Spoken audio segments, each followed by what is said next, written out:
Glória a Deus. A paz do Senhor, minhas irmãs. Tudo bem com vocês?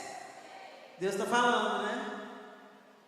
Fiquei sabendo que Deus tem falado de uma maneira, como Ele sempre fala, profunda, misericordiosa e amorosa com as suas filhas.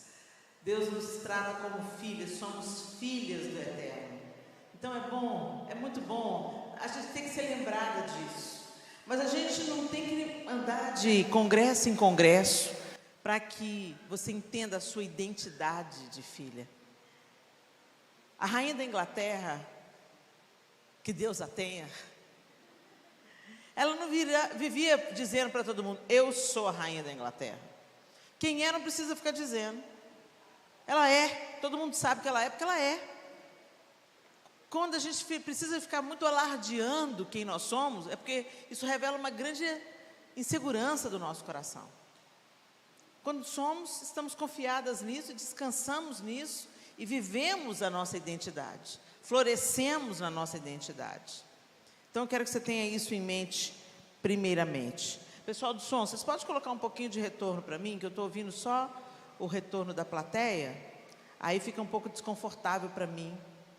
Eu fico sem saber se eu estou gritando na orelha de vocês.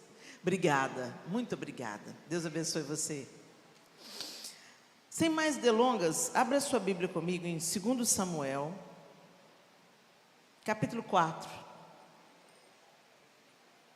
É impossível a gente ler essa história e não entender o que Deus está falando. Gente, nada do que está na Bíblia está na Escritura Sagrada por acidente. Nada. Tudo que está na Bíblia, a Bíblia é uma narrativa linear. Ela foi escrita num período de aproximadamente 1500 anos, por 40 autores diferentes, em épocas diferentes. Entretanto, ela tem uma mesma narrativa que aponta para o Messias de Deus.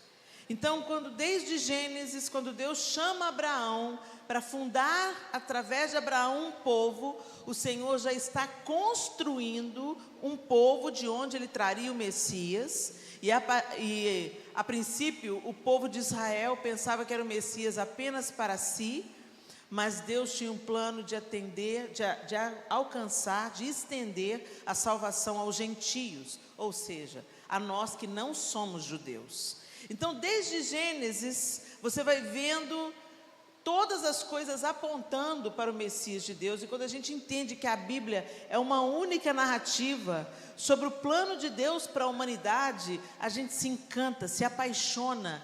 E é impossível a gente fragmentar a Bíblia e acreditar que o que está aqui está desconexo do geral. Não está desconexo. Todas as coisas estão conectadas. E quando a gente começa a estudar a Bíblia de uma maneira mais intencional, a gente fica deslumbrado e cada vez mais apaixonado por Deus. Eu vou pedir autorização de vocês para usar uma tradução nova.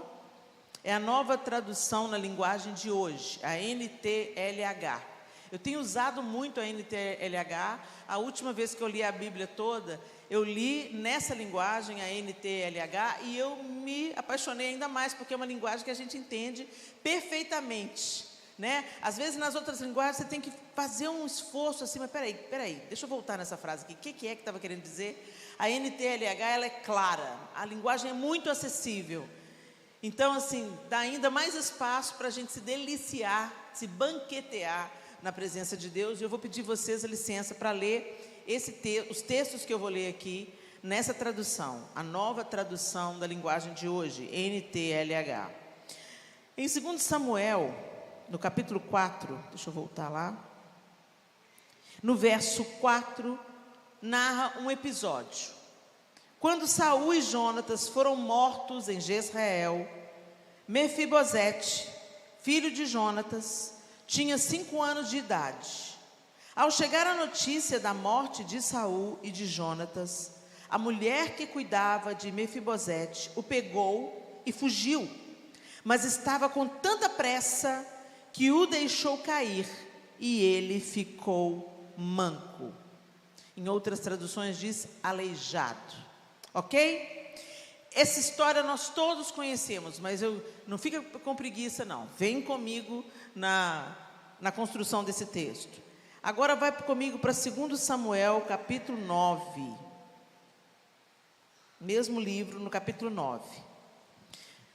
Certo dia, Davi perguntou: será que alguma pessoa da família de Saul ainda está viva? Se está, eu quero fazer alguma coisa boa para essa pessoa por causa de Jonatas. Havia um empregado chamado Ziba, da família de Saul. Alguém lhe disse que fosse falar com o rei Davi. Você é Ziba? Perguntou o rei. Sim, sou eu mesmo, às suas ordens, respondeu ele. E o rei lhe perguntou: ainda existe alguém da família de Saul para quem eu possa fazer alguma coisa boa, como prometi a Deus? Ziba respondeu: sim, existe um filho de Jonatas, ele é aleijado dos 2 pés. Onde está ele? Perguntou o rei. Na casa de Maquir, filho de Amiel, na cidade de Lodebar, respondeu Ziba. Então o rei mandou buscá-lo. Quando Mefibosete, filho de Jonatas e neto de Saul, chegou, ele ajoelhou-se e encostou o rosto no chão diante de Davi, em sinal de respeito. E Davi disse: Mefibosete, às suas ordens, Senhor, respondeu ele. Não fique com medo, disse Davi. Eu serei bondoso com você por causa de Jonatas, o seu pai. Eu lhe darei de volta todas as terras que pertenciam ao seu avô Saul, e você será sempre bem-vindo à minha mesa. Mefibosete se curvou novamente e respondeu: eu não valho mais do que um cachorro morto, porque o Senhor é tão bondoso comigo. Então o rei chamou Ziba, o empregado de Saul, e disse: eu estou devolvendo a Mefibosete, o neto do seu patrão, tudo que pertencia a Saul e a sua família. Você, os seus filhos e os seus empregados cultivarão a terra para a família do seu patrão Saul e farão a colheita para que eles tenham comida. Mas Mefibosete comerá sempre à minha mesa. Ziba tinha 15 filhos e 20 empregados. Ele respondeu: farei tudo o que o Senhor mandar. Daí em diante, Mefibosete passou a comer junto com o rei, como se fosse filho dele. Mefibosete tinha um filho pequeno chamado Mica. Todos os que eram da família de Ziba se tornaram empregados de Mefibosete. Assim, Mefibosete, que era aleijado dos 2 pés, ficou morando em Jerusalém e todos os dias comia junto com o rei. Vamos até aí. Até aí você se lembra dessa história, amém? A maioria aqui deve conhecer essa história. Davi foi chamado por Deus e ungido por Deus para ser rei sobre Israel. Mas Saul, seu antecessor, que já havia feito o que era mal perante os olhos do Senhor, tinha inveja de Davi e começou a perseguir Davi por inveja, e perseguiu Davi por muitos anos, injustamente, por inveja. Deus permitiu que Saul perseguisse, mas Deus não é Deus justo, Helena? Como é que Deus permitiu que, mesmo tendo ungido Davi e rejeitado Saul, por que Deus permitiu que Saul perseguisse Davi? A escola de Deus é assim. Para Davi assumir o trono, ele tinha que ser treinado. E nada melhor para ser treinado do que você aprender o que não fazer quando você ocupar aquele lugar. Então, às vezes, a gente não está entendendo porque que a gente passa algumas tribulações, algumas angústias, algumas faltas, algumas ausências. Se você tem se colocado diante de Deus e vivido diante dele, eu quero te dizer, a necessidade que você passa, a falta que você passa, os problemas que você enfrenta, são treinamento, são material para você não fazer ao outro aquilo que fizeram com você, para você não perpetuar uma dor, para você não abusar de autoridade quando Deus te colocar numa posição de autoridade, para você continuar dependendo de Deus e esperando de Deus mesmo quando você prosperar. Então Deus sabe como é que Ele refina cada um de nós na sua individualidade. Deus permitiu que Saul perseguisse Davi, porque Davi precisava desse treinamento. Se ele ascendesse o trono na sua imaturidade, ele podia perpetuar ainda mais a dor, a falta e ser um péssimo rei para Israel. E Deus tinha todo o interesse de tratar da família de Davi, porque da descendência de Davi viria quem? O Messias. Jesus viria da descendência de Davi. Então Deus estava passando Davi a limpo através da perseguição de Saul. Vocês podem ver que Davi depois foi entrar por uns outros caminhos de erro, mas ele não repetiu os erros que Saul cometeu. E entre os dois havia uma grande diferença, o que fez Deus chamar Davi de um homem segundo o seu coração. Toda vez que Saul pisava na bola e era corrigido por Deus, ele falava assim: não, mas não fui eu. Não, mas eu fiz o quê? Eu fiz algo melhor. Não, eu não matei para trazer sacrifícios para o Senhor. Não, ele sempre se esquivava da culpa. Davi não. Davi fala: ah, Senhor meu, minha seja a culpa, eu pequei diante de ti e fiz o que é mal perante os seus olhos. Davi imediatamente assumia a responsabilidade, caía na real, se arrependia e pedia perdão. Então Deus não espera que a gente seja perfeito, mas Deus espera que quando a gente erre, que a gente se arrependa, peça perdão e mude de caminho. Deus resiste ao soberbo, mas aos humildes Ele concede a sua graça. E aí, Davi estava fugiu a vida toda, né? Fugiu um longo espaço de tempo, se escondendo em caverna, se esgueirando, fugindo como se fosse um criminoso, porque o rei havia surtado. O rei mandou passar a fio de espada até todos os sacerdotes, porque ele julgou que haviam beneficiado Davi. E uma série de absurdos, Saul foi fazendo absurdo atrás de absurdo, apesar de Jonatas, seu filho, ser fiel, ser leal a Davi, mas também não traiu seu pai, ficou do lado do seu pai, e os dois morreram juntos. E Davi e Jonatas tinham uma amizade, um selo, uma aliança de amizade, uma das mais lindas que a gente pode ver na Bíblia. E na hora que eles se despedem, Jonatas diz para Davi: você vai ser rei, mas eu não posso trair o meu pai. O próprio Deus que te ungiu vai te trazer para o trono. A gente não precisa de fazer nada, Ele vai fazer o que Ele prometeu. E Jonatas perdeu a vida junto com seu pai. E quando ele perdeu a vida, a gente viu no capítulo 4, chega a notícia. Por que ela saiu correndo? Porque quando um rei caía, toda a sua descendência era morta pelo rei que assumia. E por que tinha esse costume? Para não ser traído, para não ter traição. Então, toda a família era morta, para não restar descendência. Então, quando aquela ama, que estava com o garotinho de 5 anos, ficou sabendo que Saul morreu e Jonatas morreu, vão vir atrás do menino, então deixa eu fugir com ele. E na pressa, na correria, deixou esse menino cair. Com certeza, já carregando ele com 5 anos, né? Pesado talvez, tropeçou, caiu, e o resultado foi uma lesão nos 2 pés. Naquela época talvez tenha sido uma fratura exposta que hoje, com a tecnologia, com a ciência, com a medicina de hoje, seria facilmente resolvida, mas naquela época a falta de recursos, né? Uma fratura exposta gera uma aleijão. Então, algo semelhante, né, pode ter acontecido para uma queda, uma fratura não bem curada ter gerado esse aleijão. E ele ficou aleijado. E ficar aleijado naquela cultura, gente, é ser impedido de trabalhar, é virar mendigo. E ele foi morar onde? Em Lodebar. Olha, gente, o nome Mefibosete significa, por um consenso da maioria, há ainda uma leve discordância entre alguns teólogos, algo muito pequeno, mas há um consenso na maioria dos estudiosos que o significado de Mefibosete seja vergonha destruidora. Olha isso. O nome dele profetizou sobre ele antes mesmo que acontecesse a desgraça que aconteceu com ele. E Lodebar, onde que ele estava, gente? Lodebar, aleijado em Lodebar.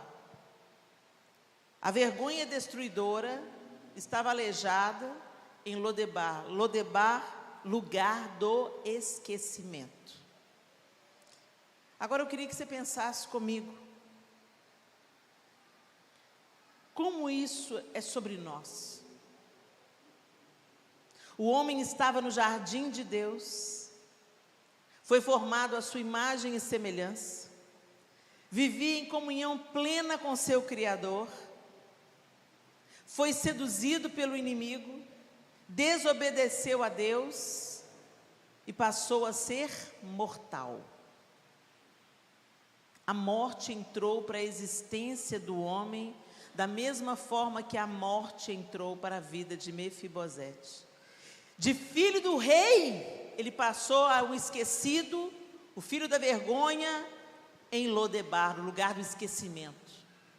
É exatamente isso que acontece com o ser humano. Não havia dor, não havia trevas, não havia separação, o trabalho era prazeroso, a perfeição estava ali no paraíso, e nós perdemos isso tudo, e fomos exilados na terra do esquecimento, onde as guerras começaram a acontecer, onde o ódio começou a acontecer, onde um assassinato acontece na primeira família, um irmão mata o outro. Primeira família, os primeiros irmãos, um irmão mata o outro, a coisa mais leve que acontece. E aí o declínio da raça humana começa, e aí propaga tanto que Deus fala assim, não, eu vou ter que reiniciar, eu vou salvar a família de Noé, a única família justa que eu encontro na face da terra, eu vou separá-los e vou destruir todo o resto. Deus fez isso, reinicia Noé. Você imagina um nível de iniquidade, você pensa que maldade é uma coisa de hoje? Não, os dias são terríveis. Não, gente, a maldade está dentro do Éden, e ela está dentro de nós, e ela precisa ser subjugada todos os dias. Eu não, Helena, agora a maldade não vive dentro de mim, agora eu tenho Jesus. Gente, eu ouvi, a melhor comparação que eu ouvi sobre isso foi, essa semana eu até postei no meu Instagram, o pecado é igual barba, você tem que fazer todo dia, porque ela está sempre crescendo. Para nós mulheres, né, é igual depilação, a axila fica cabeluda, e mesmo que você faça um processo a laser, de vez em quando você tem que voltar lá, porque os cabelinhos insistem. Esse é o pecado. Nós herdamos o pecado original de Adão e de Eva. Nós nascemos no pecado. Quando o salmista diz, eu nasci no pecado e iniquidade me concebeu minha mãe, ele não está falando da relação sexual. Ele está falando do pecado original, o pecado herdado da primeira mulher e do primeiro homem. Eles se multiplicaram conforme a sua espécie, assim como os animais, né? Eles multiplicavam conforme a sua espécie, assim o homem, quando multiplicou, ele já tinha caído. Então nós herdamos o pecado, precisava de Jesus interromper o ciclo. Por isso que ele veio morrer, para nos reconectar com Deus Pai e nos tornar filhos através da sua expiação na cruz. Vocês entenderam? Muita gente pensa assim, ser salvo, Jesus vai me salvar de quê? Minha vida está boa. Você que pensa, querido? Você está indo para o inferno enganado. Está indo no trem da alegria para o inferno. É isso que o diabo faz, te mantém anestesiado na maldade desse mundo, te dando prazer, mas a nossa trajetória terrena, ela vai ter um fim. A linha chega no fim. Para onde que o seu trem vai? Quando você descer desse trem da vida, em qual estação você vai descer? É sobre isso que a salvação fala.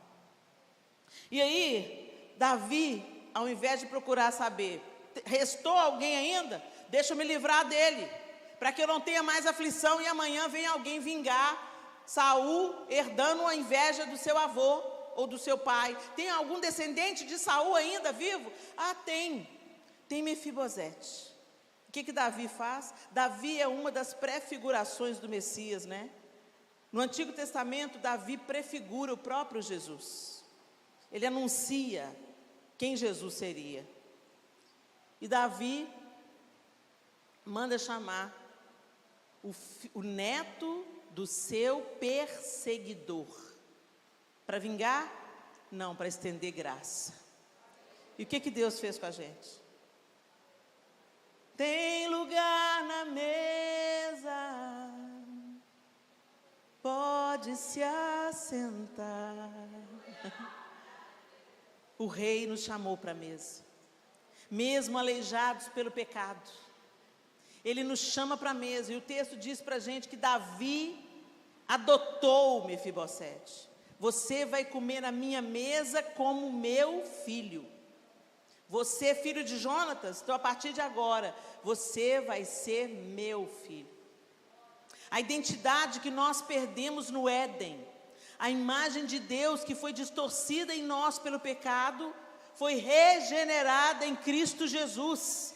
De aleijados e abandonados em Lodebar, nós passamos a ser participantes da mesa do rei, e tratados como filhos, e restituídos naquilo que havíamos perdido.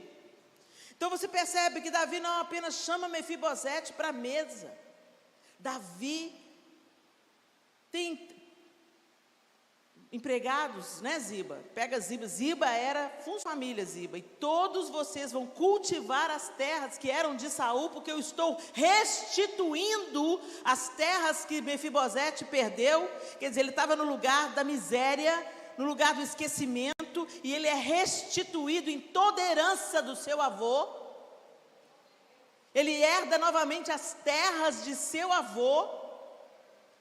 E Davi manda Ziba, que servia a Saul, passar a servir ao neto de Saul, a Ziba, e fala: cultive as terras para que nunca falte provisão, para que eles tenham colheita, mas mesmo que ele tenha toda a riqueza e toda a colheita e tudo que ele precisa, ele vai comer na minha mesa. A história podia acabar aí, que a gente já ficava feliz, não é? Mas não acaba não. Vai lá pelo capítulo 2 Samuel, capítulo 16.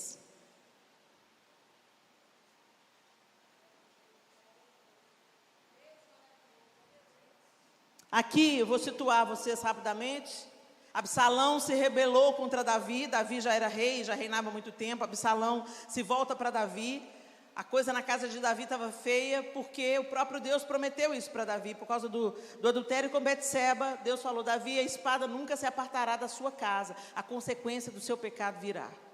Eu te perdoo, mas a consequência do seu pecado virá. Então a coisa estava feia, e Absalão estava para entrar em guerra com seu próprio pai. E Davi se retira de Jerusalém para não confrontar com seu próprio filho. Ele se retira, fala: quer tomar o trono? Toma o trono. Eu estou saindo de cena. Aí a gente vê também o coração de Davi, né? Ele sai humilhado, aquelas pessoas vêm seguindo Davi, e ele está passando pelo Monte das Oliveiras. Quem já foi em Israel sabe que a cidade antiga fica de frente para o Monte das Oliveiras, tem o Vale do Cidrom no meio, você atravessa o Vale do Cidrom, sobe o Monte das Oliveiras, e quando você sai do outro lado, você já está no deserto. Hoje não é mais deserto, hoje tem muito mais coisa lá, depois um pouquinho mais à frente veio o deserto. Mas na época não tinha nada, era o Monte das Oliveiras, e você já estava no deserto, para ir para outras cidades no deserto da Judéia. Então nós estamos nesse capítulo. Davi está saindo, deixando o trono em Jerusalém, para não ter que brigar com seu próprio filho pelo trono, e está saindo humilhado de Jerusalém, diante daquela situação tão difícil. Absalão tinha julgado o próprio povo do rei contra o rei, mas ainda haviam muitos fiéis ao rei que o seguiram nessa procissão de saída de Jerusalém. Capítulo 1 capítulo 16, verso 1. Davi passou para o outro lado do Monte das Oliveiras, e ali se encontrou de repente com Ziba. Quem que era Ziba, gente? O empregado de Mefibosete. Ele trazia 2 jumentos carregados com 200 pães, 100 cachos de passas, 100 cachos de frutas frescas e um odre cheio de vinho. Então o rei Davi lhe perguntou: o que você vai fazer com tudo isso? Ziba respondeu: os jumentos são para a família do rei montar, o pão e as frutas para os homens comerem, e o vinho é para eles beberem quando ficarem cansados no deserto. Onde está Mefibosete, o neto do seu patrão Saul? Perguntou o rei. Ziba respondeu: ele ficou em Jerusalém, porque está convencido de que agora os israelitas vão devolver a ele o reino de seu avô Saul. O rei disse a Ziba: tudo que era de Mefibosete é seu. Ziba respondeu: eu me curvo diante do meu rei e senhor, e que eu sempre possa agradá-lo. Olha isso, Davi acabou de receber uma notícia de que ele havia sido traído. Peraí, Mefibosete não está aqui me acompanhando junto com todos aqueles que são leais a mim, porque ele está com pretensão de conquistar o trono que o avô dele perdeu? Foi isso que Ziba contou para ele. Agora vai comigo para o capítulo 19. E nós vamos ler do 24, a partir do 24. Capítulo 19 de 2 Samuel, a partir do versículo 24. Mefibosete, o neto de Saul, também desceu para ir ao encontro do rei. Deixa eu te localizar aqui de novo. Aí teve a batalha, Absalão aprontou todas, mas teve uma batalha, Absalão perdeu, e Davi agora estava voltando para recobrar o trono. Ok? Absalão perdeu. Davi está voltando para se assentar no trono, está sentido e lutado, porque Absalão morreu na batalha, ele perdeu o seu próprio filho na batalha, e ele está voltando agora para Jerusalém. E nessa volta para Jerusalém, Mefibosete, o neto de Saul, também desceu para ir ao encontro do rei. Todo mundo que estava feliz com a volta do rei foi encontrar com ele. Que bom, rei! Acabou aquela angústia, o senhor está voltando para o trono. Ele não havia lavado os pés, presta atenção, ele não havia lavado os pés, nem aparado a barba, nem lavado as suas roupas, desde o dia em que o rei tinha saído de Jerusalém, até o dia em que voltou vitorioso. Sabe quando os homens não se barbeavam? Quando eles não tomavam banho? Quando eles não trocavam de roupa? Quando eles não derramavam óleo sobre a cabeça? Quando estavam de luto, quando estavam com dor no coração. Continua. Quando Mefibosete chegou de Jerusalém para se encontrar com o rei, este lhe perguntou: Mefibosete, por que você não foi comigo? Ele respondeu: ó rei, o Senhor sabe que sou aleijado. Eu mandei o meu escravo arrear o meu jumento para que eu pudesse montar e ir com o Senhor, mas o meu escravo me traiu. Ele lhe contou mentiras a meu respeito, mas o Senhor é como um anjo de Deus e sabe a verdade. Portanto, faça o que achar melhor. Toda a família do meu pai merecia ser morta pelo Senhor, mas o Senhor me deu o direito de comer junto com o Senhor. Eu não tenho direito de lhe pedir mais nenhum favor.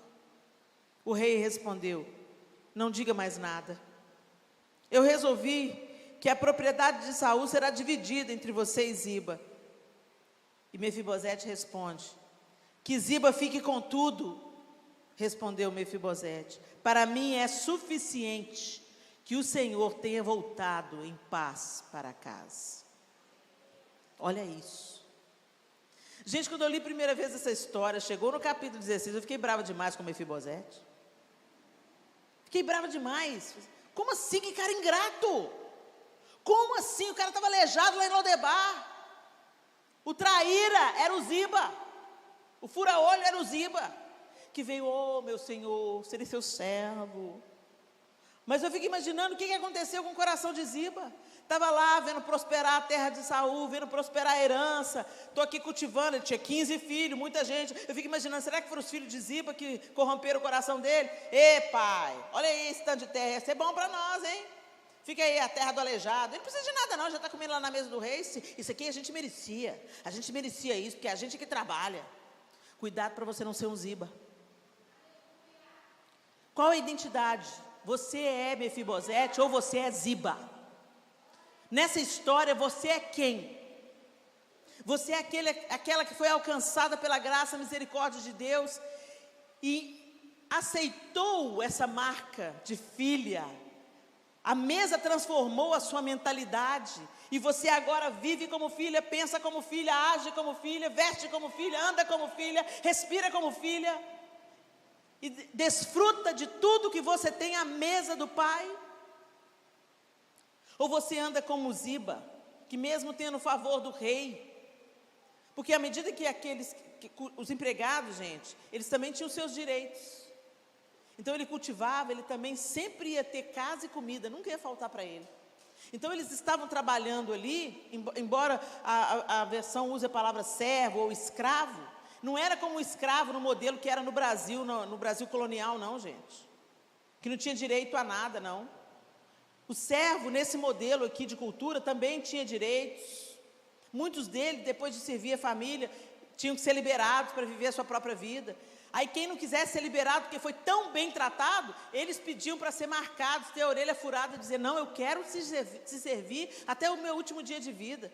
Porque eles eram tratados com respeito, com dignidade, comiam da mesa do patrão, tinham um lugar de garantia e de proteção, não era um relacionamento abusivo. Às vezes a gente pensa assim, a escravatura na Bíblia, né, o servo na Bíblia é o mesmo que escravo. E aí a gente coloca o Brasil colonial, que saqueou e tirou as pessoas da África, numa violência sem fim, trouxe elas à força. Não, muitas vezes a posição de servo, a pessoa era tida como serva, acolhida como serva, porque ela era miserável, ela não tinha o que comer, ela não tinha onde morar, então ela se tornava serva daquelas pessoas que tinham mais condição, e esse senhor tinha que proteger os seus servos, tinha que alimentar os seus servos, tinha que dar dignidade para esses servos, para eles não mendigarem o pão na rua. Vocês entenderam? Então é outro contexto. Esquece quando você está lendo a Bíblia e você vê escravo, servo, dá um modelo de escravatura ocidental, escravatura do Brasil colonial, dos Estados Unidos também, né? Não é esse modelo, é outro tipo de modelo, ok? E aí, aqui, Davi fala para Ziba, Ziba, é como se Davi tivesse dado para Ziba um empregão. Você vai cultivar a terra, vai nunca faltar pão para a família, e também não vai faltar nada para a sua família. Ele tinha que alimentar 15 filhos, você acha que era fácil? Então ele estava ganhando um privilégio também, ele estava servindo, ele estava trabalhando, mas ele também estava se sustentando, se mantendo e vivendo dignamente. Mas não foi suficiente para Ziba. De repente ele começou a cobiçar o lugar do filho, da mesa, e ele vem e engana e mente, exatamente como Satanás faz. Ele mente. Agora, quando o capítulo 19 chegou, foi um grande alívio para mim. Eu fiquei tão brava no 16, quando chegou no 19, eu falei assim, que bênção! Quando ele ficou sabendo que Davi foi embora, ele entrou em luto. Ele deve ter entrado em luto por 2 motivos. Primeiro, porque Davi estava passando aquela situação, ele ficou totalmente vulnerável, o que vai ser de mim daqui por diante? E segundo, por ser traído pelo seu próprio funcionário, que tinha servido seu pai e seu avô. Quer dizer, o cara que estava na família, ó. E Davi fala assim, então agora, Davi não podia voltar atrás na sua palavra. Já tinha dado as coisas para Ziba. E ele fala assim, eu vou dividir então, metade fica para você e metade fica para Ziba. Olha o caráter desse homem. Eu não estou interessado em dinheiro. Eu não estou interessado em terra. Eu estar sentado à sua mesa e saber que o Senhor voltou em paz para o reino, para o trono, é a minha satisfação. Quando a gente olha para a história de Mefibosete, a gente se identifica tanto, como eu já disse aqui. Nós estávamos mortas nos nossos delitos e nos nossos pecados. Nós não somos boas, gente, nós somos más. Ah, não, Helena, não é bem assim, não. Não é não? Deixa eu te perguntar uma coisa. Se você voltar para casa agora e tiver um estuprador lá ameaçando sua filha, e a única esperança para ele não fazer mal à sua filha é você matar ele, você vai deixar ele vivo? Mas Jesus não falou que é para amar o inimigo? Que é para oferecer a outra face? Que é para caminhar a 2ª milha? Nós não somos bons, não. A misericórdia de Deus que tem nos livrado dos extremos, das situações extremas que arrancam, que faz a nossa natureza perversa vir à tona. Porque ela está lá. E ela tem que ser subjugada todos os dias pelo poder do Espírito Santo. Este selo que nós recebemos para não vivermos escravos da nossa velha natureza, mas protegidos agora até aquele grande dia em que nós seremos como Jesus é. A Bíblia diz que nós o veremos e seremos como Ele é, a plenitude da santificação. A plenitude, porque hoje nós caminhamos buscando a santificação. Estamos sendo aperfeiçoados em Deus, estamos pedindo, Espírito Santo, forja Jesus em mim, me dá o olhar de Jesus, me dá a doçura de Jesus, me dá a autoridade de Jesus, me dá o abraço de Jesus, o filho primogênito. Eu também sou como filha, então eu quero, Senhor, essas qualidades do seu caráter forjadas em mim. Isso é santificação. Mas mesmo no processo de santificação, nós fraquejamos, nós escorregamos, nós duvidamos. Mas o Senhor vem. Eu aprendi com o meu pastor Márcio Valadão, é meu pastor há 33 anos. Ele me ensinou uma coisa: santo não é quem nunca peca, mas é aquele que toma banho todo dia. Ele não está entregue à sujeira, ele não se conforma com o pecado. Ele faz a barba, né, na perspectiva dos homens, né? Ele faz a barba, ele não está entregue. Na nossa perspectiva, a gente faz a depilação, a gente não está entregue. O pecado todo dia é subjugado. Não, eu não vivo escravo do pecado, eu não vivo, ele vem querendo crescer de novo. Não, Senhor, me ajuda. Mas vai chegar um dia, gente, em que essa briga entre o homem carnal e o homem espiritual vai acabar. Ufa. E é isso que a gente quer, vem Jesus, porque a gente quer ficar livre dessa carcaça fedorenta, cheia de pecado, e receber um corpo glorificado, que vai ser como o Senhor é. E que vai receber o download de toda a sabedoria que o Senhor tem. E no nosso coração não vai ter mais vaidade, nem comparação para ver, nossa, como é que você é linda, eu sou melhor do que você. Não vai ter nada disso. Isso vai ser extirpado da nossa vida para sempre. Nós seremos como os anjos. Jesus disse assim, lá não se casam nem se dão em casamento, serão como os anjos. Haverá plenitude. E tudo que abastece a gente hoje aqui, tudo que é sagrado, como o casamento, por exemplo, ele é apenas um paliativo, porque a alegria que a gente vai sentir no encontro com Jesus, a noiva e o noivo, toda a nossa necessidade, carências e sonhos, tudo vai ser saciado, tudo vai ser concretizado. Nem olhos viram, nem ouvidos ouviram, nem jamais penetrou no coração humano do que Deus está preparando para nós. É coisa muito boa, é coisa que a gente nem faz ideia, e é para lá que a gente está caminhando.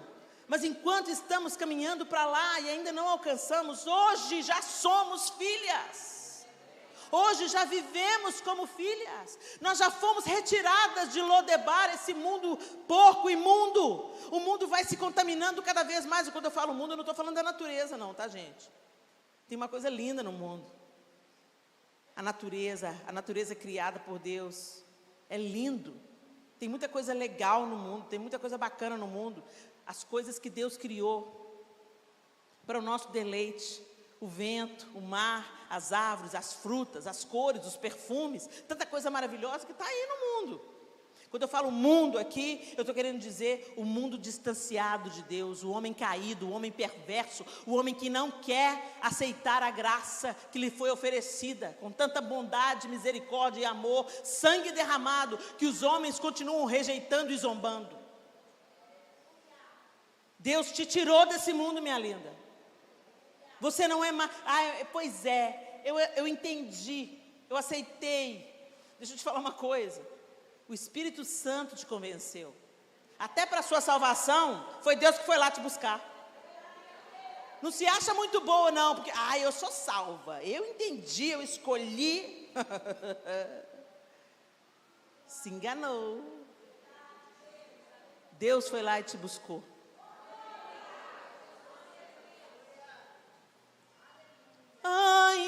Impressionante, infinito e ousado amor de Deus. Oh, que deixa as 99 só para te encontrar. Pois é, você já é 99, tá? Tem outros lá agora que ele está buscando. Você já é 99, você já está no aprisco, então agora tome prumo. Vamos fazer uma lã bonita aí, não vão desviar pelos montes da vida, não vão sair enfiando no lugar de carrapicho. Viva obediente, desfrutando do cuidado do pastor. Você já é chamado, você já está no aprisco, mas às vezes vive como um bode. Você é ovelha. Você é filha. você foi alcançada com tão grande amor, mas muitas de nós vivemos no aprisco como bode. Bode vive dando cabeçada. Depois vocês vão estudar, a gente não tem muito tempo aqui, mas estudem um pouco sobre o bode e a ovelha, as diferenças fundamentais do bode e da ovelha. E você vai ver um tanto de crente, quiçá você não vai se ver no bode. Se você se vê no bode, fala: Jesus, vem cá, Senhor, me transforma em ovelha. Eu quero ser ovelha. E eu não quero ser ovelha cheia de nó no pelo, não. Senhor, tosa o pelo todo, se precisar, para ser uma lã branquinha, novinha, macinha. Uma vez a gente estava em Belém, em Israel, e uma pastora mesmo, não pastora de ovelha, uma pastora. Não pastora de igreja, pastora de ovelha, né? E ela contou que uma artimanha dos antigos pastores era quando uma ovelha se desviava com muita frequência. Ele pegava essa ovelha e quebrava a pata dela. E ela falou assim que isso doía mais no pastor, ele gritava mais do que a ovelha. E a partir desse momento, ele que ia ter que curar a pata. Então ele ia ter que carregar essa ovelha no colo. Para todo lado que ele fosse com o rebanho, ele tinha que estar com a ovelha no colo. E curando, e pondo remédio, atadura naquela patinha ferida. E quando cicatrizava, nunca mais a ovelha se apartava do pastor. Ela se acostumava com o cheiro do pastor, com o cuidado do pastor, e ela era a primeira que andava mais colada no pastor. É muito bom andar com o pastor, mas eu quero te dizer que você não precisa ter a pata quebrada. Que você não precise passar pelo processo da dor para se chegar ao seu pastor. Chegue perto dele, porque você sabe que a obediência te livra do lobo. Chegue perto dele, porque o cheiro dele é bom, porque o alimento vem dele, porque a aguinha fresca vem dele, e porque ele está disposto a dar a vida dele para você não ser morto. Isso é que fala sobre ter a identidade de filho. Não é obrigado, sabe? Não é um cabresto. Lá vou eu para a igreja, né? A vida está ruim, tem que ir lá para ver se minha vida melhora. Não. Deixa eu aqui beber água, né? Eu odeio água, mas deixa eu beber, porque senão dá problema no rim, né? Deixa eu beber.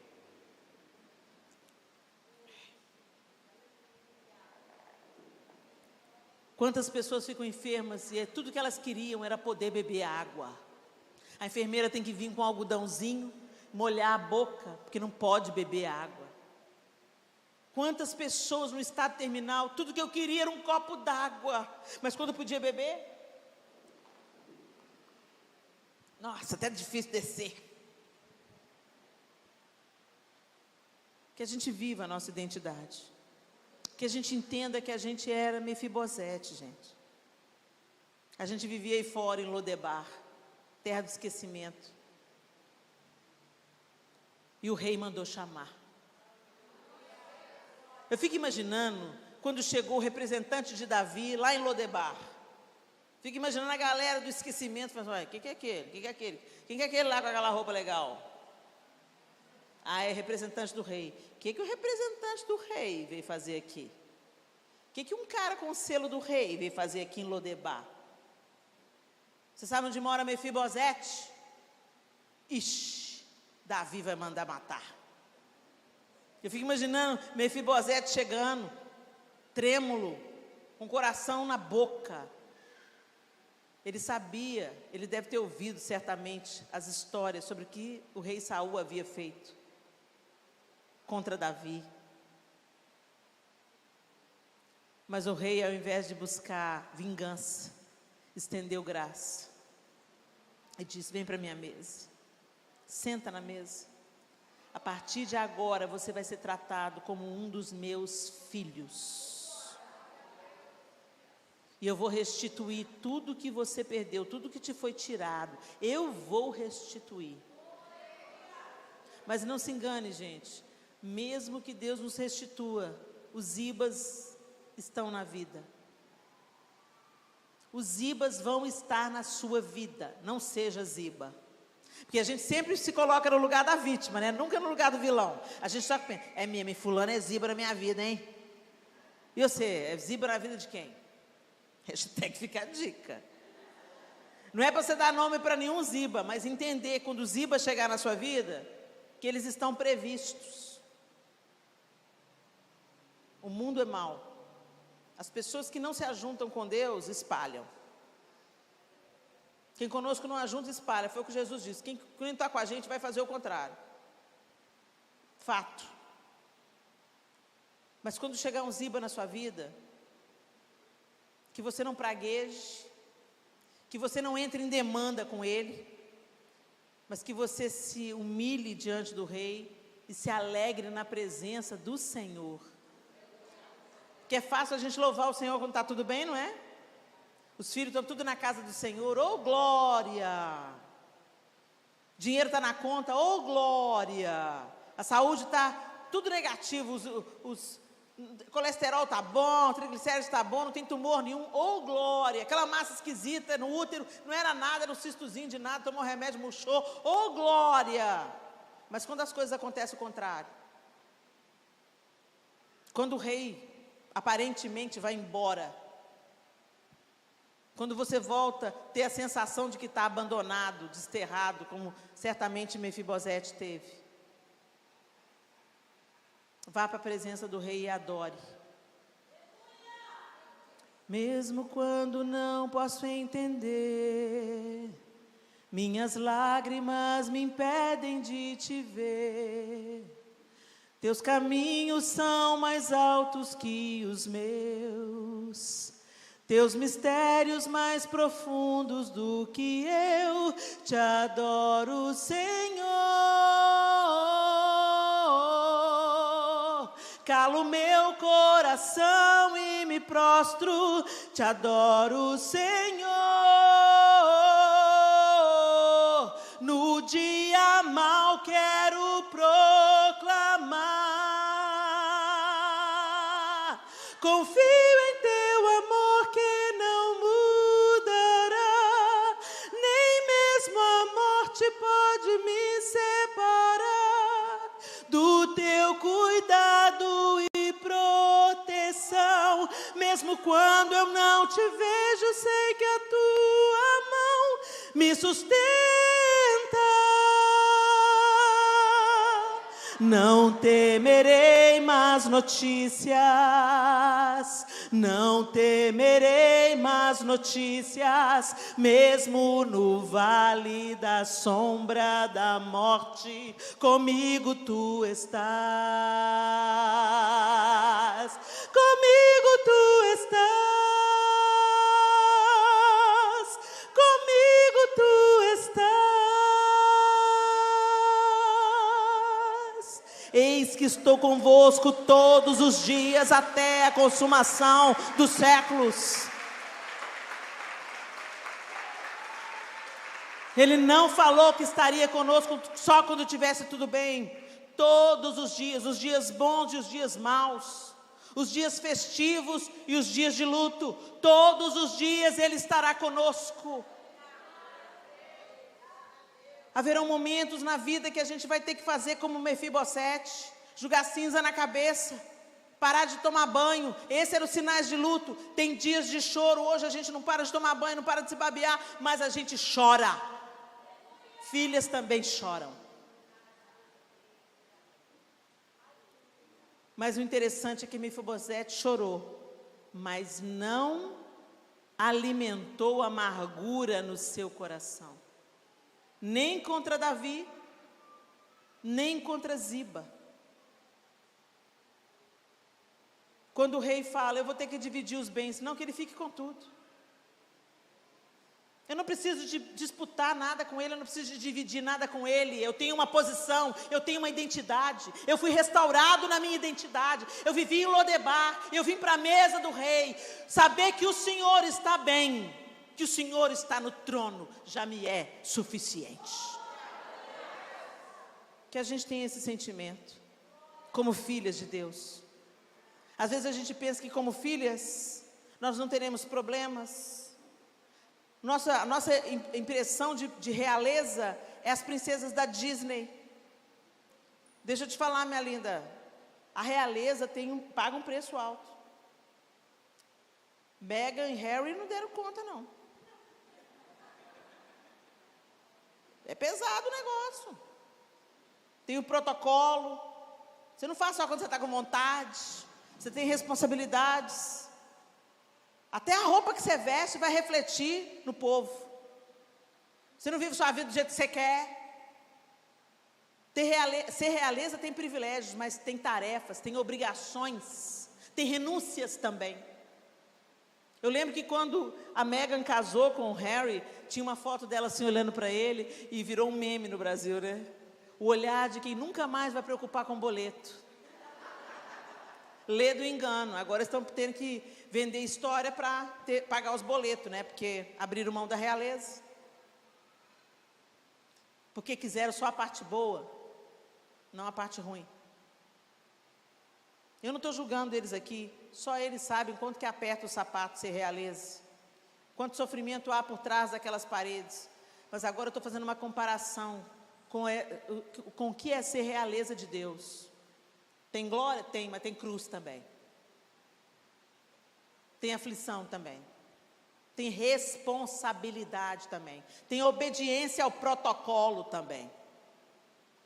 Então que a gente entre na realeza como um todo, não só em vestidos bonitos e joias da coroa, não só dos privilégios, mas da responsabilidade de sermos embaixadores de Deus onde nós andarmos, de sermos representantes do Eterno, de sermos a face amorosa de Jesus na terra, de sermos as mãos do Senhor, os pés do Senhor, o coração do Senhor, o abraço do Senhor. Afinal, nós somos corpo de Cristo. Que esse corpo, chamado igreja, que não é feito por paredes nem placas denominacionais, ela é feita por um organismo vivo, do qual você faz parte.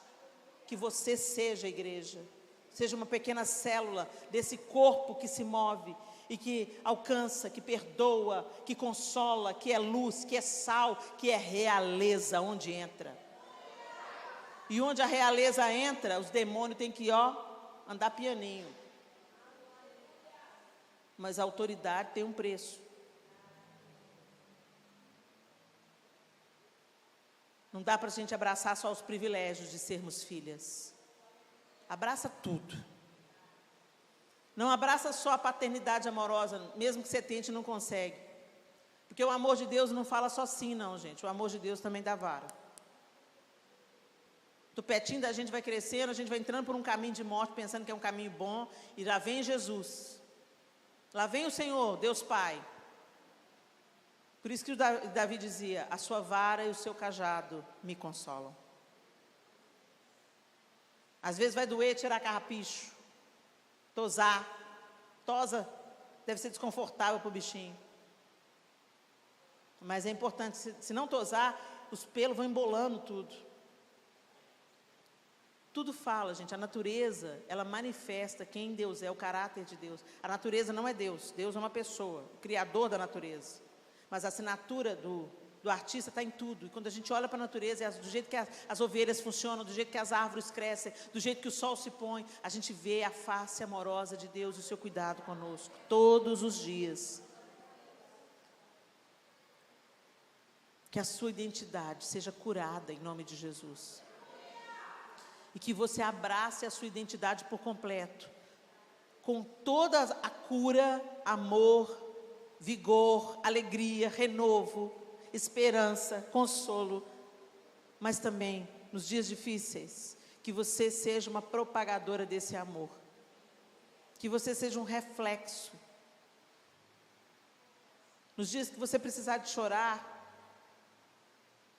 que mesmo nesses dias o Senhor seja glorificado, e que o seu amor e devoção a Ele sejam demonstrados.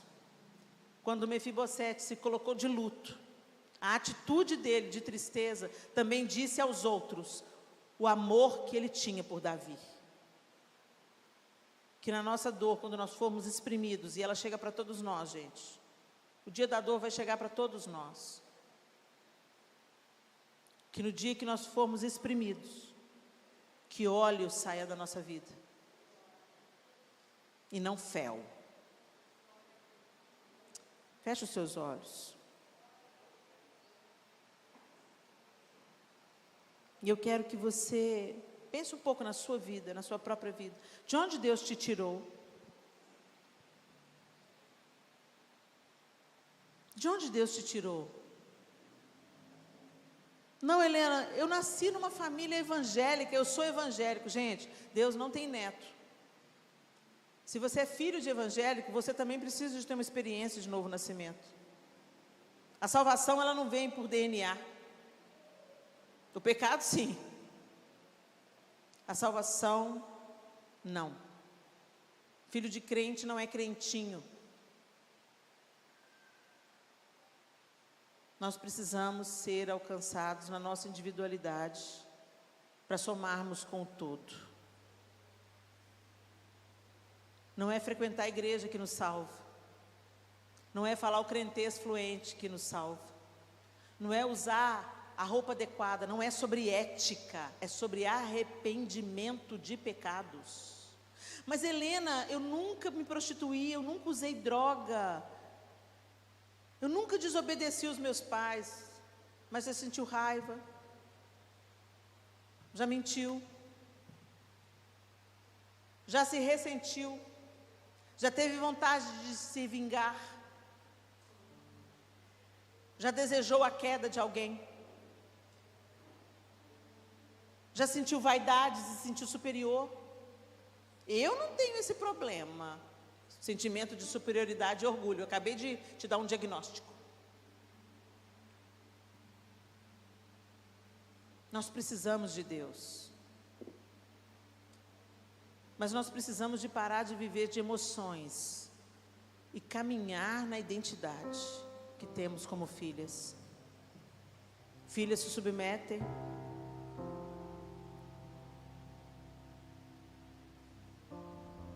Filhas têm o DNA do pai.